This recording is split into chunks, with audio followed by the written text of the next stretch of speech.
Hi, good morning.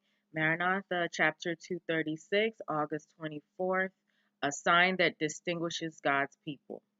Moreover, also I gave them my Sabbaths to be a sign between me and them, that they might know that I am the Lord that sanctified them.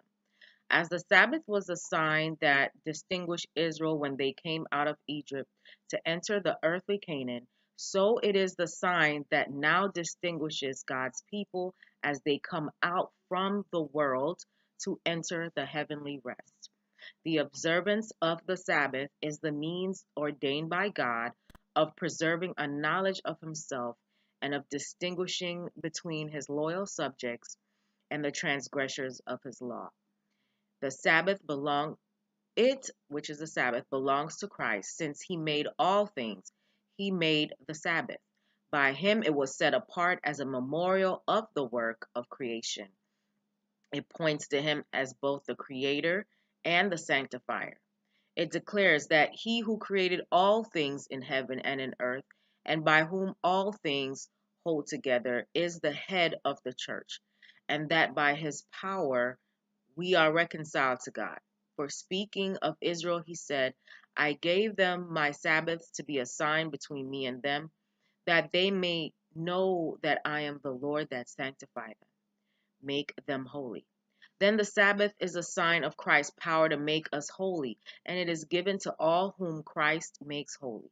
As a sign of his sanctifying power, the Sabbath is given to all who through Christ become a part of the Israel of God.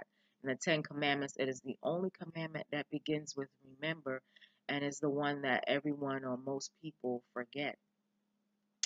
So we need to go back to the fourth commandment, go back to the Sabbath, the true Sabbath. To all who receive the Sabbath as a sign of Christ's creative and redeeming power, it will be a delight. It's a day of rest. Seeing Christ in it, they delight themselves in him. The Sabbath points them to the works of creation as an evidence of his mighty power and redemption. While it calls to mind the lost peace of Eden, it tells of peace restored through the Savior.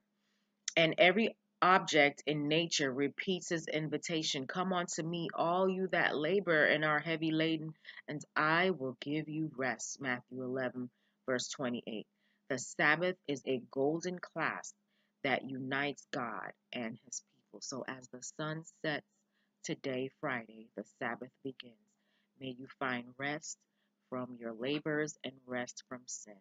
Have a great day today, Maranatha.